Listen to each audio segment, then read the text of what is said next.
aquí en casa del arquitecto Mijares, quien amablemente nos invitó para estar conversando un ratito. Y bueno, maestro, en este sentido, platíquenos un poco de lo que fue su infancia y en este México que se iba transformando poco a poco. Pues mira, yo nací en Calzada de Tacubaya, en la Condesa. Todo el mundo nacía en sus casas en esa época. Y durante toda mi infancia y niñez casi era una colonia que estaba rodeada de agricultura, porque había maizales por todos lados.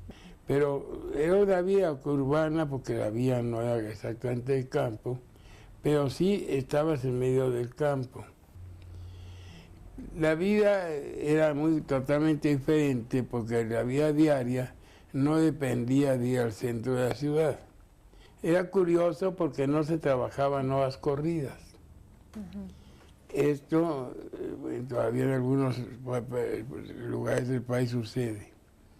Se trabajaba de 8 a 12 y se comía de 1 a 3:30 y se volvía a entrar a trabajar de 5 a 7. Entonces era el tiempo que la gente comía y pues hasta dormía la siesta.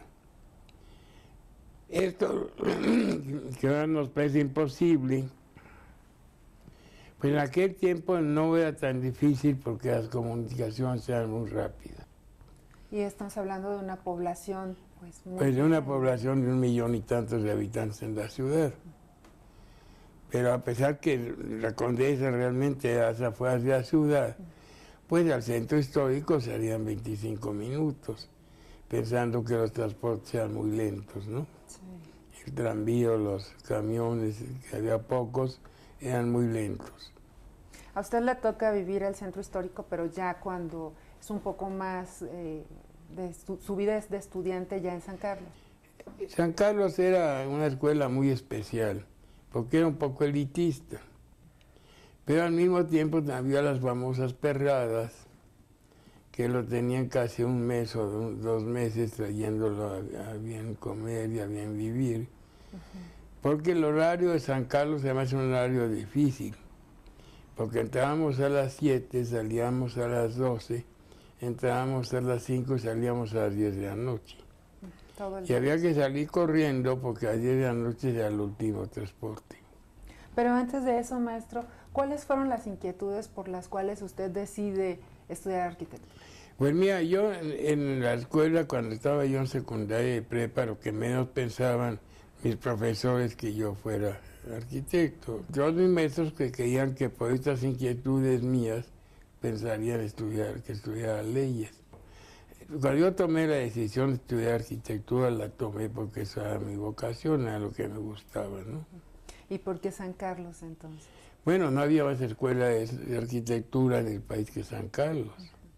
Y cuando ya está en San Carlos, maestro, ¿cuál es la dinámica de los estudiantes y el contexto del centro histórico?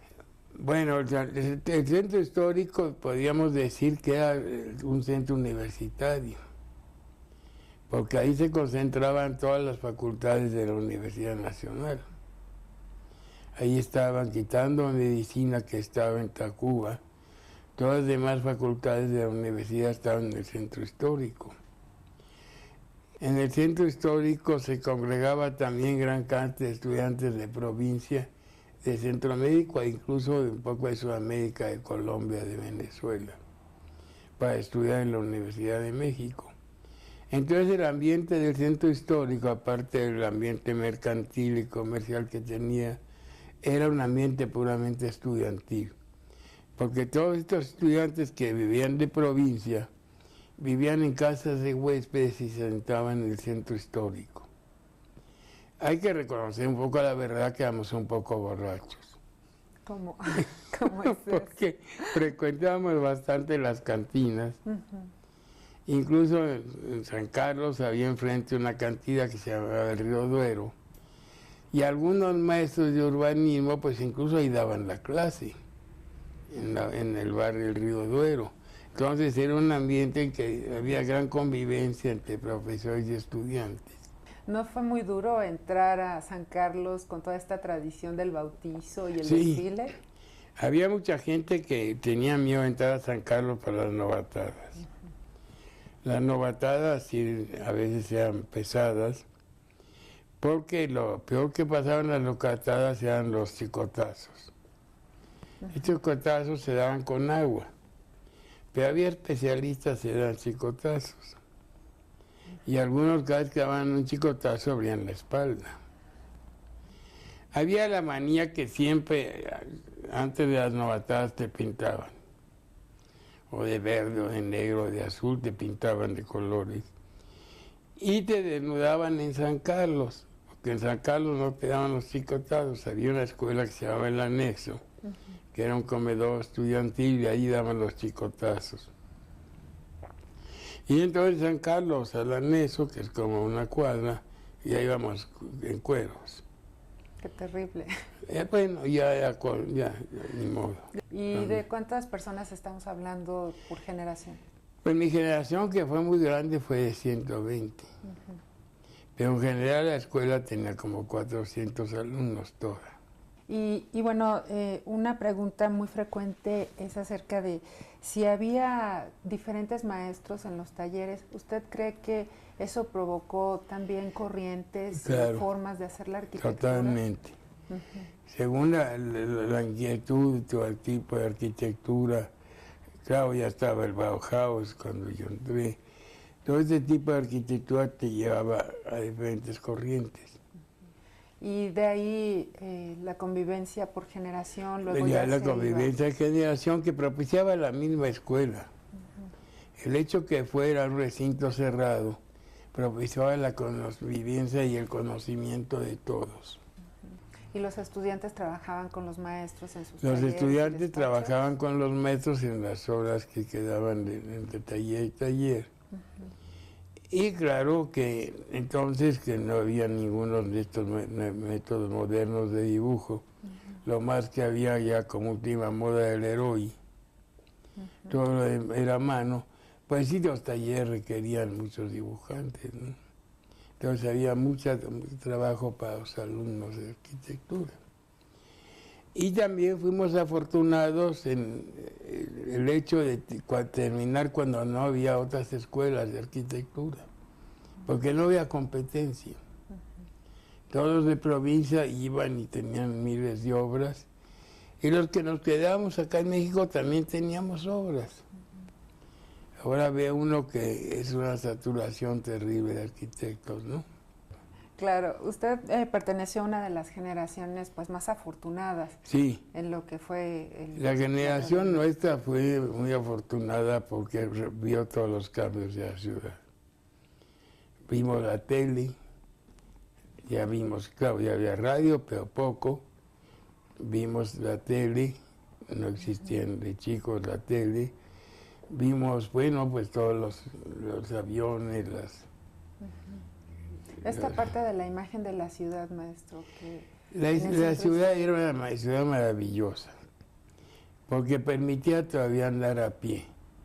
Ya era muy frecuente que los grupos de muchachos anduvieran a pie, porque era una seguridad absoluta. ¿Y qué pasa, maestro, cuando ya se tienen que trasladar a Ciudad Universitaria? Mira, fue un golpe difícil. Para mí, por ejemplo, fue doble. Porque yo vivía de Calzada de Tacuba y a San Carlos, pues nada más tomaban tranvía y se acabó.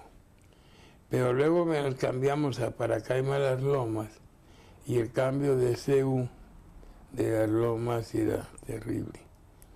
Porque en Las Lomas solamente me llegaba un camión por Reforma, entonces había que irse a pie hasta Reforma.